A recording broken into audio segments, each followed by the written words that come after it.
Salam sehat, salam sejahtera untuk kita semua. Pada kesempatan kali ini, saya akan mencoba menjelaskan mengenai materi dari kecerdasan buatan pertemuan ketiga. Materi yang akan kita bahas yaitu mengenai masalah dan metode pemecahan masalah. Oke. Sistem menggunakan kecerdasan buatan yang harus diperhatikan yaitu di mana harus ada input, ya, ada basis pengetahuan serta metode referensi, serta ada output.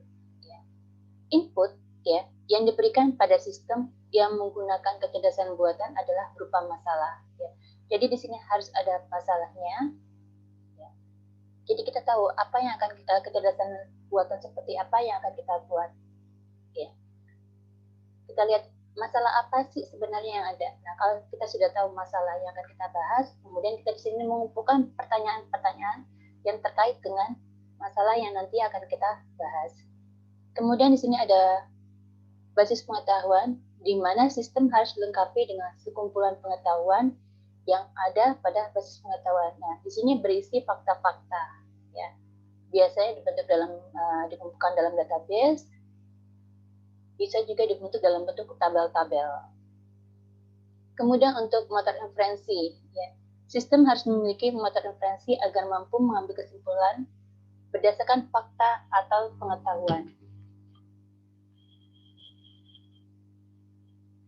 Oke, pada mesin inferensi di sini melakukan penalaran dengan menggunakan isi daftar aturan, ya, berdasarkan urutan dan pola tertentu.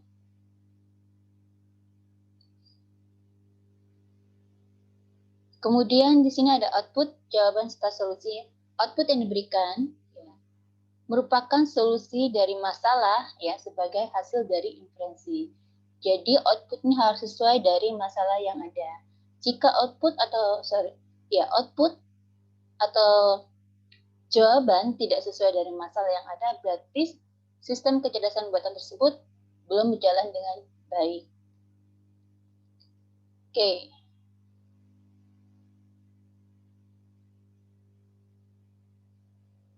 Untuk membuat sistem untuk menyelesaikan masalah terpisah, kita harus melakukan 4 hal, yaitu dengan cara mendefinisikan masalah dengan tepat, di mana meliputi definisi yang tepat tentang keadaan awal dan keadaan akhir sebagai solusi yang dapat diterima.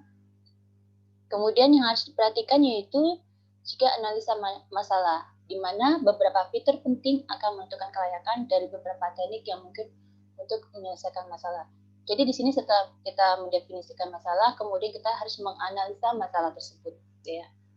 Kemudian yang ketiga, membatasi dan menghadirkan pengetahuan, di mana yang diperlukan untuk menyelesaikan masalah. Ya, di sini maksudnya untuk membatasi dan menghadirkan pengetahuan berarti kita membatasi, ya, data-data yang sesuai dengan masalah yang nanti akan kita bahas. Kalau misalkan kita contohnya membuat sebuah sistem pakar tentang mendiagnosis penyakit jantung, berarti nanti data-data yang kita kumpulkan hanya sebatas gejala-gejala mengenai penyakit tersebut. Jadi gejala-gejala di luar penyakit tersebut berarti kita bisa hilangkan. Kemudian pilih teknik penyelesaian terbaik dan aplikasikan pada masalah tersebut. Nah, kalau teknik berarti kita ada beberapa teknik, ya, kita bisa menggunakan teknik search, ya. Kita juga bisa menggunakan teknik penalaran lainnya yang sekiranya nanti sesuai dengan kecerdasan buatan yang akan kita buat. Oke, mendefinisikan masalah sebagai pencarian ruang stata. Definisikan ruang stata yang memuat semua konfigurasi yang mungkin dari objek yang terkait dan mungkin beberapa yang tidak mungkin. Di sini hal ini tentu saja mungkin untuk mendefinisikan ruang stata dengan jumlah stata yang tidak terhingga, yang tidak terbatas atau tidak terhingga. Definisi dari stata sendiri itu merupakan koleksi karakteristik, ya, yang dapat digunakan untuk menentukan suatu keadaan atau menyatakan suatu objek tertentu. Sedangkan untuk ruang stata itu sendiri merupakan rangkaian pernyataan yang menunjukkan transisi antara pernyataan yang menyatakan bagaimana suatu keadaan dapat terjadi atau bagaimana suatu objek dapat dicapai. Kemudian tentukan satu atau beberapa stata menyatakan keadaan awal. Nah, keadaan awal ini disebut dengan initial state, sedangkan keadaan akhir, ya, keadaan akhir atau solusi disebut dengan goal state-nya. Yang keempat, tentukan sejumlah aturan menentukan aksi yang diperkenankan. Di sini hal ini mencakup beberapa hal, yaitu apa asumsi non stata yang ditampilkan dalam deskripsi masalah non formal. Di sini akan menentukan yang termasuk dan tidak termasuk dalam stata tersebut. Kemudian, seberapa luas aturan harus dibuat. Fungsinya yaitu untuk menentukan aturan diberlakukan untuk stata mana saja. Kemudian selanjutnya, beberapa banyak pekerjaan yang diperlukan untuk menyelesaikan masalah harus disusun dan dimasukkan ke dalam aturan. Ya. Di sini tujuannya yaitu untuk menentukan jumlah baris aturan atau rule yang nantinya akan kita pakai.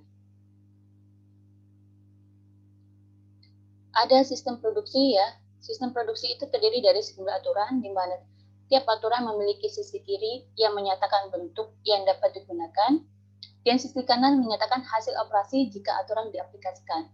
Jadi di sini terbagi menjadi dua, sisi kiri dan sisi kanan. Sisi kiri yaitu menyatakan bentuk yang dapat digunakan, sedangkan sisi kanan yaitu hasil operasi jika aturannya diaplikasikan. Satu atau lebih pengetahuan database yang berisi informasi apapun yang berkaitan dengan tiap masalah. Ada beberapa bagian database mungkin tetap, ya, sedangkan yang lain ditambahkan sesuai dengan masalah yang dihadapi. Ya, di sini maksudnya ditambahkan berarti dalam database tersebut bersifat sebetulnya fleksibel. Jika ada data, ya, data baru, maka dalam data baru tersebut bisa kita masukkan ke dalam database. Informasi dalam database bisa tersusun dalam banyak cara. Salah satunya itu bisa berupa dalam bentuk tabel. Strategi kendali akan menentukan perintah dalam aturan yang mana akan dibandingkan dengan database dan cara menyelesaikan konflik yang muncul ketika ada lebih dari satu aturan yang cocok. Tapi kalau misalkan hanya ada satu solusi, berarti kita tidak memerlukan strategi kendali. Tapi kalau misalkan ada beberapa solusi, berarti di sini kita memerlukan strategi kendali. Kira-kira mana ya perintah dan aturan yang cocok dalam ekspresi tersebut. Kemudian yang keempat itu menggunakan aturan. Oke. Strategi kendali di sini diperlukan untuk memutuskan aturan mana yang akan digunakan dalam lanjutan proses pencarian untuk mendapatkan penyelesaian masalah. Diperlukan jika terdapat lebih dari satu atau semakin banyak aturan, ya, yang mungkin digunakan dalam tiap tahap proses. Tapi kalau misalkan hanya satu, berarti kita tidak perlu strategi kendali. Di sini pada akhirnya bagaimana keputusan dibuat akan mempengaruhi kecepatan dalam mendapatkan penyelesaian masalah. Semakin banyak aturan, maka akan semakin lama proses penyelesaian masalahnya. Oke, suatu strategi kendali yang baik yaitu dengan cara menggerakkan stata atau menjalankan proses menuju solusi. Yang kedua yaitu harus sistematik, di mana kode itu akan melahirkan banyak metode pencarian. Ya, ada generate and test, ada hill climbing, ada best first search, dan lain sebagainya. Itu merupakan metode pencarian yang biasa dipakai. Oke, di sini ada contoh kasus bejana air.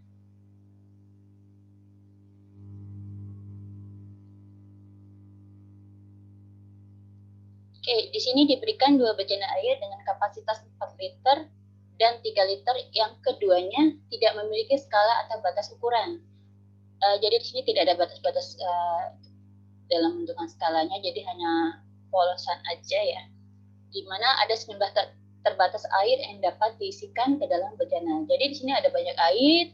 Di sini kita tersedia 2 bejana yang berisi 4 liter dan 3 liter air. Nah, kedua bejana ini tidak memiliki skala atau batas ukuran. Jadi kita tidak bisa mengetahui apakah galon ini sudah berisi 4 liter air atau belum, atau galon ini sudah berisi 3 liter air atau belum. Nah, bagaimana cara mengisikan tepat 2 liter air ke dalam bejana berukuran 4 liter? Nah, yang diminta adalah bagaimana caranya kita bisa mengisikan 2 liter air ke dalam bejana berukuran 4 liter. Sedangkan di sini hanya ada 2 bejana, yaitu bejana berisi 4 liter dan berisi 3 liter. Oke, yang diminta adalah tepat mengisikan 2 liter ke dalam bejana berukuran 4 liter. Oke. Untuk definisi ruang tata kasus untuk bejana air ini, ya, berarti untuk kasus bejana ini dapat dinyatakan sebagai pasangan bilangan bulat, ya, untuk X dan Y, di mana X itu bejana untuk bejana berisi 4 liter, sedangkan untuk Y itu berisi 3 liter, di mana bilangan yang masuk ke dalam bejana 4 liter yaitu ada bilangan 0, 1, 2, 3, dan 4, sedangkan untuk bejana berisi 3 liter berisi ada bilangan 0, 1, 2, dan 3. Di mana S ini menyatakan volume air pada bejana 4 liter, sedangkan Y menyatakan volume air pada bejana 3 liter. Di sini step awalnya atau initial state itu sama-sama kosong, ya, di mana kedua bejana tersebut adalah kosong, di mana nilainya adalah 0 dan 0.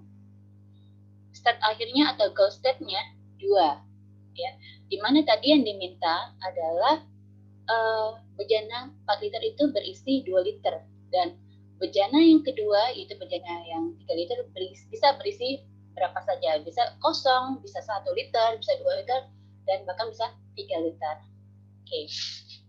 Perintahnya yang harus diperhatikan yaitu di sini di mana bejana 4 liter hanya berisi 2 liter saja.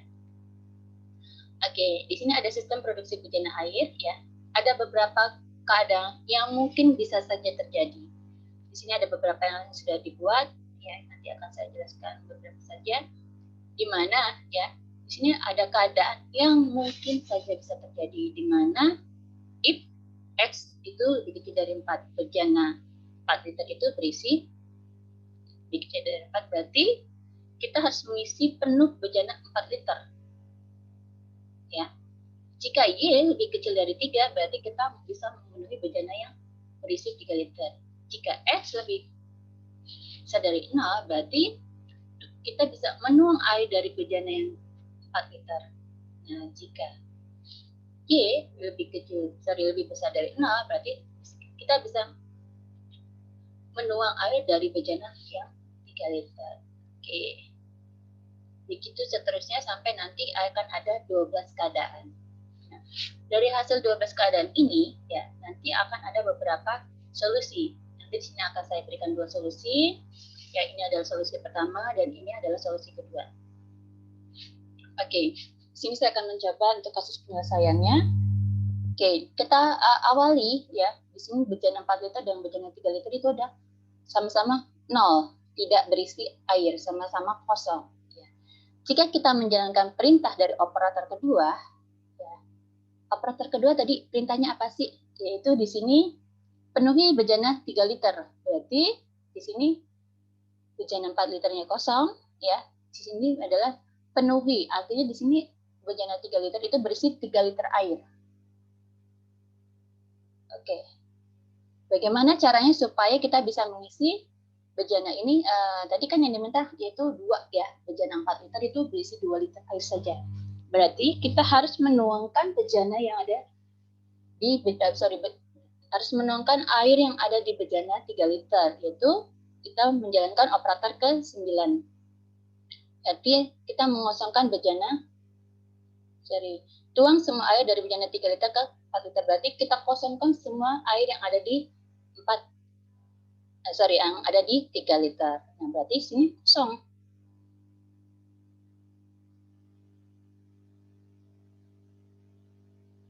Oke. Nah, kemudian karena bejana 3 air sudah kosong, berarti kita bisa mengisi kembali bejana yang 3 liter dengan menjalankan operator kedua, yaitu mengisi bejana yang 3 liter. Berarti di sini sama-sama, ya. 3 liter berada dalam bejana yang 4 liter, sedangkan 3 liter air full, ya, berada di bejana 3 liter. Nah, kemudian kemudian kita menuangkan kembali sebagian, yaitu hanya 1 liter, supaya apa? Supaya penuh dari sininya. Dari si ini dari bejana yang ada di 4 liter. Jadi dia berisi full 4 liter. Ya, kita menuangkan berarti di sini sudah full 4 liter. Nah, sedangkan bejana yang 3 liter berisi berapa liter? Berisi 2 liter.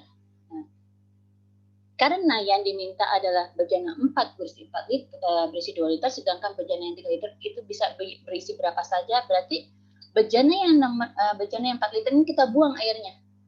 Ya, kita buang airnya dan sisa yang ada di bejana 3 liter saja. Nah, kemudian yang di sini kita tuangkan ke dalam bejana 4 liter. Nah, berarti solusi sudah diketemukan. Ya, berarti di sini bejana 4 liter berisi 2 liter, sedangkan bejana yang 3 liter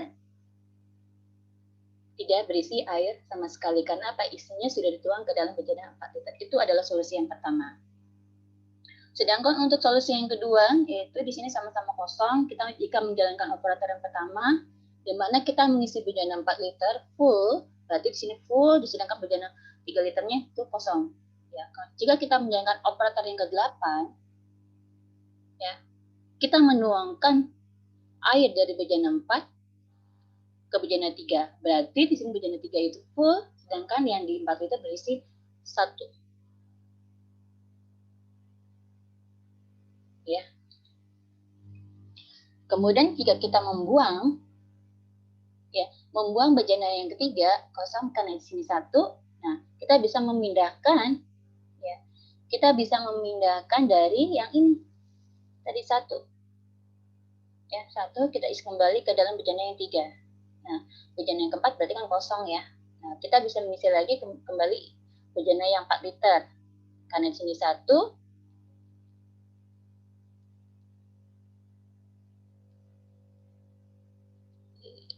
kita bisa memerintahkan kembali mengisi operator ke-8 yaitu tuang air dari bejana 4 liter ke bejana 3. Nah, berarti kita bisa menuang air dari 4 ya. 4. Nah, karena di sini 1 ya. Oke. Kita menuang kembali 4 yaitu kita penuhi sampai 3 liter. Berarti yang kita tuang adalah sebanyak 2 liter. Nah, berarti kita sudah dapat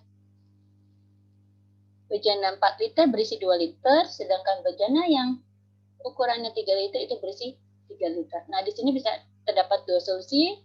Yang tadi yang pertama itu bejana 4 liter berisi 2 liter, sedangkan bejana 3 liternya itu kosong. Atau solusi yang kedua yaitu bejana 4 liter berisi 2 liter, sedangkan bejana yang ketiga yaitu berisi 3 liter. Oke. Di sini hasil analisa masalahnya, di mana permasalahan dapat dipecahkan dengan menggunakan aturan produksi yang dikombinasikan dengan pendekatan strategi kendali untuk menelusuri ruang masalah sampai ditemukan jalur dari initial state, ya, dari awal sampai ke goal state-nya, akhirnya.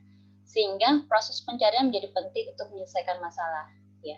Pencarian di sini adalah mekanisme umum yang dapat digunakan ketika tidak ada metode langsung yang diketahui. Oke, demikian penjelasan dari pertemuan ketiga. Jika ada yang ingin tanyakan, silakan nanti kita akan masuk ke ruang diskusi. Salam sehat, salam sejahtera untuk kita semua.